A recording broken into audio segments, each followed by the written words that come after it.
Alright, our practice test on our unit on statistics and sampling, working with data and things like that. So just like always, the instructions here: show your work and thinking for each problem, circle your answer, and then round to the nearest hundredth if necessary on a few of these problems. So we'll take a look here. Example 1, it says find it in the indicated measures and make a box plot, dot plot, and histogram for each set of data. So let's go through and do that for this one right here. We need to find the mean, median, and the mode. The min, Q1, basically 5-number summary, and then the IQR and the range. So let's go through and find, well, let's put them in order first of all, because we know we're going to have to do that. They're not in order right now, so let's go ahead. Let's see, it looks like the smallest one, we've got 2 2s, so I'll lightly cross those off, line those up so we know what we're working with here. We've got 3 3s. Cross those off. We've got a 5, we've got 2 6s, and then we've got 3 7s, and see how those line up perfectly. Then we're in good shape. If we want to find the mean, we're going to go ahead and add up and divide by, let's see, how many are there here? 1 2 3 4 5 6 7 8 9 10 11. 2 4 6 8 10 11. So n equals 11 on this one. So I'm going to go ahead and add them up and divide by 11. So I added them all up. I got 51. I went ahead and divide by 11, and we end up with 4.636. Now we're going to round to the nearest hundredth, so that would be this place right here. So we look one past that. That's enough to bump that up, so we're going to call that 4.64. So the mean is going to be 4.64. The median is going to be the middle point. Remember, that's going to be the middle of those 11 points. So we're going to add 1 and divide by 2. So that's 12 divided by 2. We're looking for the 6th one. So 1, 2, 3, 4, 5, 6. This right here is the median. So the median is 5. And then take a look here. If we grab that 6th one right here, that puts 5 down on this side and 5 up here. So we're in good shape there. The mode, it looks like there's a tie. There's a mode of 3 and a mode of 7. So this happens to be bimodal. So we'll put 3 and 7 on that one. We need the minimum. These get to be pretty easy here. The minimum is 2. The maximum, we'll go ahead and find that one. That one's 7. Q1 is the middle of the bottom half. And again, the bottom half is all 5 of those right there. So the middle of the bottom half would be this one right here. It would be the 3rd one. So that's going to be a 3. So I'm going to get rid of that highlighting there. That's going to be a 3. Whoops. That's going to be a 3, and then Q3, we've got to find the middle of this top half, so that's going to be the middle of those top 5 right there, so that's going to be the 7. Okay, so we've got Q1 right here, we've got Q3 right here, we've got a min there, and we've got a max right there. So we've got that 5-number summary that we've been working on. So again, that's a 7, and then the IQR. The IQR is the difference between Q3 and Q1, so that's going to be 7 minus 4, or sorry, 7 minus 3. Answer's 4, thinking ahead there. And then the range is going to be the max minus the min. That's going to be a 7 minus a 2, so that's going to be a 5. Okay, so we've got all those. Let's go ahead and do the box plot. So the box plot, let's see, we need the 5-number summary. So we need the box is going to be those middle 3 numbers right there. So let's go ahead and number this the same. We're going to go 0, 1, 2, 3, 4, and so forth. Okay, that's going to be numbered the same on each one of these.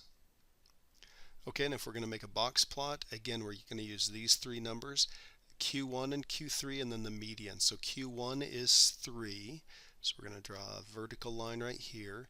The median is 5, so look right there. And then Q3 is 7. So gosh, look how evenly spread out that middle 50% of the data is. And then the min is 2, so that looks like this. And then this is kind of interesting. The max happens to be 7, so the max is right here. So what that means is we don't have kind of a whisker coming off here. That means that top quarter of the data, that top 25% of the data, is just packed right on top of the 7. No problem with that. We should be able to see that in a couple of other places. Let's take a look at a dot plot. So a dot plot, let's see, we're going to have 2 in the 2 category. So we're going to do this.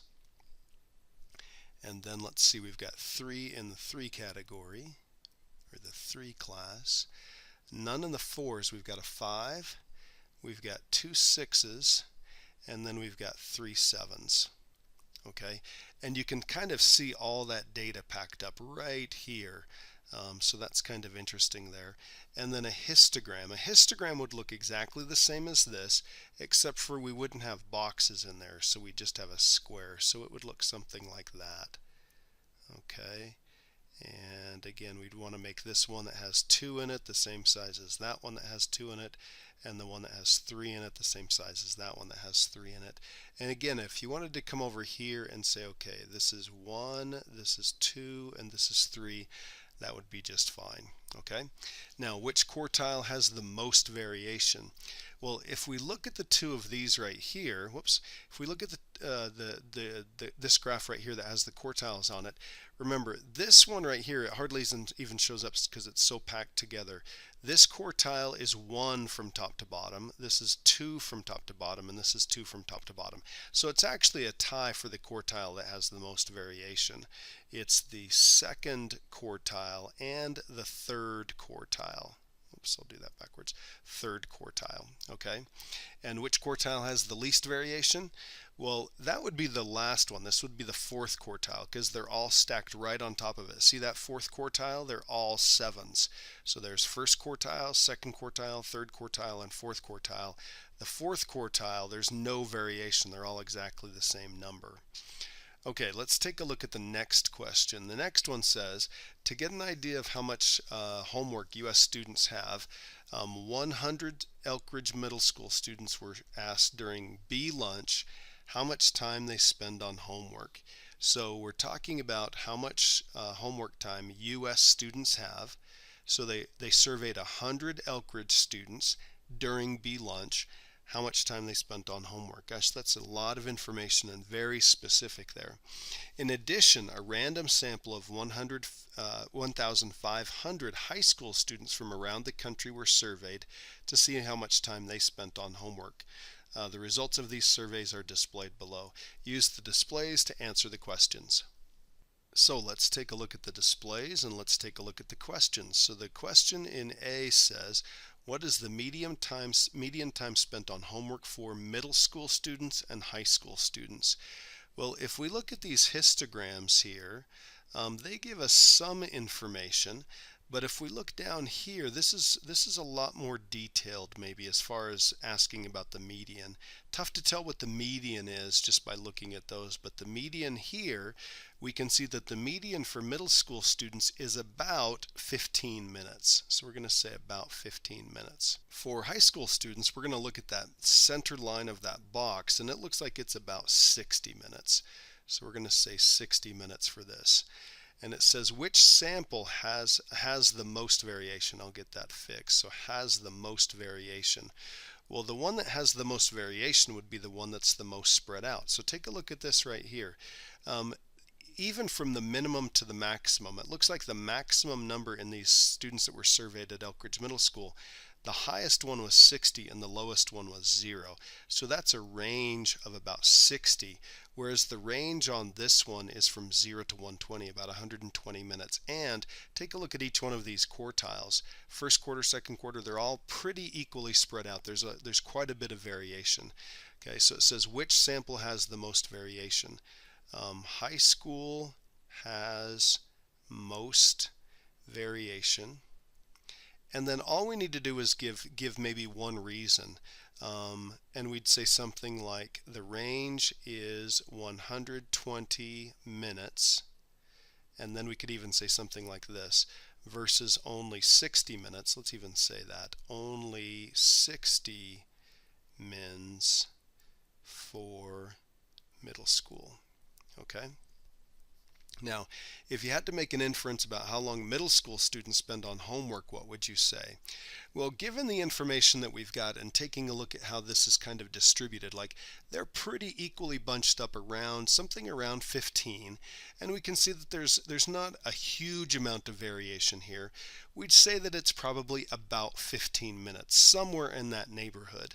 Okay, so we'd say it says how long middle school students spend on homework. we'd say they spend approximately, okay, or about 15 minutes on homework each night. And one other cool thing that we could put on here is we could say n equals 100. We used 100 students in order to make that description. And then it says, or that inference, what inference would you make about how long high school students spend on homework?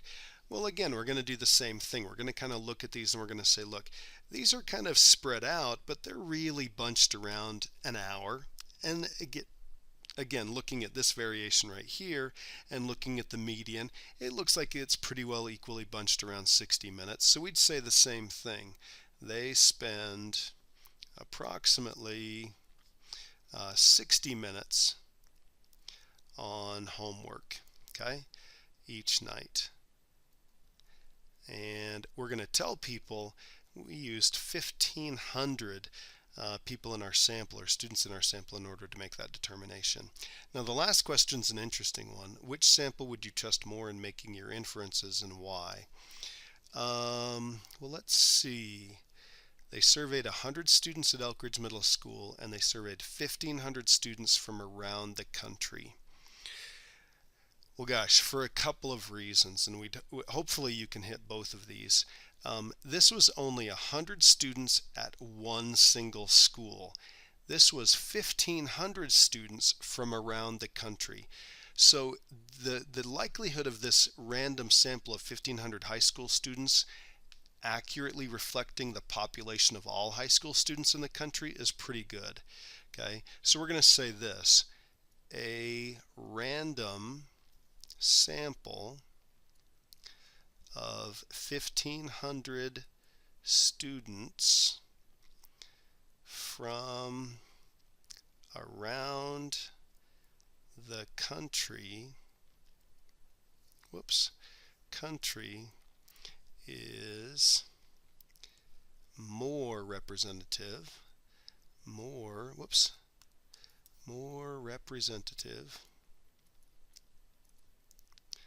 of the population than 100 students, and we won't pick on Elk Ridge, we'll just say from one school. Okay, so we should also just say high school is our answer. We're going to trust that one more. We're going to trust the high school one because a random sample of 1,500 students from around the country is more representative of the population than 100 students from just one school. Okay, all right. I probably ought to clean up the writing on that, but I'll do that a little bit later. Okay, let's take a look at the next one. It says find the indicated measures and make a box plot. Now they did us a favor right here. They put these in order. So I'm going to find the mean by adding them up and dividing by, let's see, there are 6 of them. Okay, so I added them up. I got 84, and then I divide by 6, and I get 14. So the mean is 14. The median is going to be the middle of those 6, so that's going to be right here. So the median is going to be 15. The mode is going to be the most frequently occurring, so that also is going to be 15. The minimum is the smallest one, so that's going to be the 5. The max, I'll go ahead and do that one. That's going to be the biggest one, 21. Quartile 1, middle of the bottom half, that's going to be right here, the bottom. So this is split right in half here. So the middle of the bottom one is 9. Middle of the top one is going to be 19. And then the IQR. The IQR is going to be Q3 minus Q1, so that's going to be 10. And then the range is going to be the max minus the min, so that's going to be 21 minus 5, so that's going to be 16. And then we need to compute the mean absolute deviation. So again, we're going to put the data right here. So we're going to do the 5, the 9, the 15, the 15, the 19, and the 21. There are all 6 of them. Remember, the mean is the 14, so mean is 14, so we'll write 14 in each one of these. And then in the next one we compute the deviation. So the deviation, and I'm just going to put a big DEV with a period. This is going to be 5 minus 14, so we get negative 9. 19 minus 14 is going to be negative 5. This is going to be 1, this is going to be 1, this is going to be 5, and this is going to be 7. And then we find the absolute value of the deviation, so we'll do it like that. So this is going to be 9, 5, 1, 1, 5, and 7. We're going to add those up. So we added them up, we got 28, and remember that's going to be the sum. So the sum of the deviations, the sums all together. So we add all of those absolute deviations together and we got 28, and we're going to divide that by the 6 data points that we have. So we're going to get 4.6. We're going to round to the nearest hundredth, remember that's what the instruction said. So we're going to do 4.67. So 4.67. So I'm going to write that over here, 4.67. So there are all those numbers that describe that, and then it says make a box plot. So let's go ahead and make a box plot here. So again, we kind of need to look at how big the data is. We go from 0 to 21. We certainly can't count by 1, so here's what I'm going to do. I'm going to do 0, 5, 10, 15, 20, 25. So we'll go about like that. Q1 is 9, so we're going to put a line about right there. Q3 is 19, so we'll put a line about right there. The median is 15, so right there. Looks about like that. The min is 5, and the max is 21. Max is 21, so it's only about right there. So it looks about like that. Okay, so there's our all the numerical data for this, all of our calculations there for the mean absolute deviation, and there's our box plot. And then we're going to do the same thing on this one. So I'm going to take just a second and I'm going to put those in order, and I'm going to go through and do some calculations here, like especially the mean, and then get things set up over here. Okay, you can see that I added these up. I got 114, and then there are 12 data points. I kind of noted that right here. So n is 12, so I'm going to divide by 12, and I get 9.5 for a mean. So we're going to go ahead and put 9.5 right here, and then we've got to find the median. There are 12 points altogether, so if we were to add 1 to that and then divide by 2, we get we get 13. Divide by 2, we get 6.5. So that means it's in between the 6th and the 7th one. Let me write that down a little bit better. It's between the 6th and the 7th one. So 1, 2, 3, 4, 5, 6, 7. So that means the median is right between the two of those. So if it's right between 7 and 8, it's going to be 7.5. So there's our median, 7.5. The mode, looking through here, we can find that pretty easily. That's going to be a 7 because there's 3 of those. The min is 3. The max is 29. Quartile 1 is going to be the middle of that bottom half. And remember, since this is split right down the middle here, we want to find the middle of these 6. Well, look what happens when we do 6 plus 1. That's going to be 7 divided by 2. We get 3.5, so it's going to be in between the third and the fourth one. So there's the third one, there's the fourth one. So Q1 is right here. It's going to be right between 6 and 7, so it's going to be 6.5. So Q1 is 6.5. The same type of thing is going to happen up here because there are 6 points up here. It's going to be in between 1, 2, third one, and fourth one. It's going to be right in there, so there's where Q3 is. So that's going to be 9.5, so Q3 is 9.5. We need the IQR, so that's going to be 9.5 minus 6.5, so that's going to be a 3. We need the range, so that's going to be 29 minus 3, so that's going to be 26. And then we need the mean absolute deviation. So I'm going to take just a second and I'm going to set up all of these columns right here. So again, I'm going to put the data right here. I'm going to put the mean right here. All of those are going to be 9.5. I'm going to put the deviation, and then I'm going to put the absolute value of the deviation right here. Okay, so I'll be back in just a second. Okay, so you can see what I've done here is I've gone through and I've added all of these up. After I put the data here, I found the mean of 9.5, just repeated that right here. Again, every one of these are negative because they're below the mean. I did 9.5 minus 3 is negative 6 point, or sorry, 3 minus 9.5 is negative 6.5. 4 minus 9.5 is negative 5.5. 6 minus 9.5 is negative 3.5, and so forth. All of these are below the mean, so they're all negative, and these three are above the mean, so they're positive. Changed all these to absolute value, added them all up, so these were all positive, added them all up and got 53 and divided by 12, and we end up with 4.416. That 6 repeats here, so we're going to bump that from a 0.41 to a 0.42. So this is about 4.42, so there's our answer right there, 4.42. Now it does say go ahead and make a box plot for these. Now this is going to be kind of interesting. The way we're going to have to number these because we go all the way to 29. So let's do this. Let's do 0.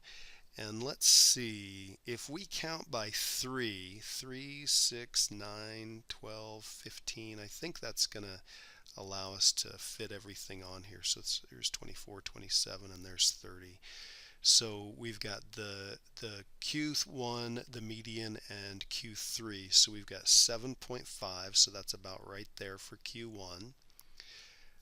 Oops, that's the median of 7.5. 6.5, gosh, that's not very far above there, so those are pretty close. And then 9.5, so about like that. So those are pretty bunched together right there. And then we've got the minimum of 3, that's about right there. And then we've got the maximum just less than 30, about 29, so it looks like this. So you can see that there's a lot of variation up in this fourth quartile, not very much in these middle two quartiles, in that middle 50%, and then a little bit over there, but it really stretches that out there when we go from these smaller numbers right here, like all of these are less than 10, and then suddenly bump up to 16, and then all the way up to 29. A lot of variation right there. Now, the last question, number 5, says which data set has the most variation above? So it's either this data set or that data set, and if we were to take a look at the two of these, which one has the most variation? Well, let's see. We've got a couple measures of variation. We've got the IQR and the range. So the IQR, gosh, it's not very big here. A little bit bigger here. So we've got a little more variation with the IQR in number 3 than we do number 4. Quite a bit more in the range in this one than that one. But if we take a look at this one right here, mean absolute deviation, it's a little bit bigger. So I would really say that this one actually has more variation among those. So we're going to say number 3 has the most variation because both the IQR and the mean absolute deviation are bigger. Only the range is bigger on that one right there. So a little bit surprising result, but that's how we do it. So make sure you do this a couple times if need be. I realize it gets a little bit tedious. The ones on the test are probably not going to be quite as long, probably not as long as this one right here. That's a lot of data points to keep track of. But good mental practice and focusing in and seeing if you can follow through and persevere to the end. So good luck as you prepare for the test. And again, that's actually it for the year. So there you go.